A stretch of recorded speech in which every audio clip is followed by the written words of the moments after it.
দিনটা ছিল দোলের দিন আর পূর্ণিমা, দোল পূর্ণিমা।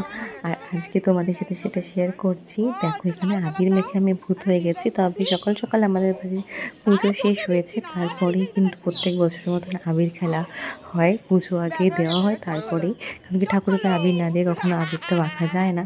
আর আমরা গতকাল মায়াপুর থেকে ফিরেছি, তাই একটুখানি ক্লান্তও ছিলাম। তখন একটা ন্যাড়াপোড়া হয়েছে, আবার তার পাশে এই আর একটা ন্যাড়াপোড়া হচ্ছে। এটাও খুব সুন্দর হাইটে কিন্তু উঠছে।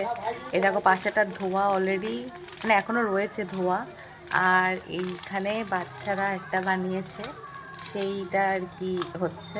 এটাও অনেকটা হাইটে উঠছে। এটা যেমন চওড়া হয়েছিল, এটা মানে এটা ওপর দিকে একটু বেশি লম্বা হয়েছে, আর আগুনটা পুরো ওপর দিকে হয়েছে। এখানে অতটা ভালো দেখা যাচ্ছে না, বাট ভালোই দেখা যাচ্ছে।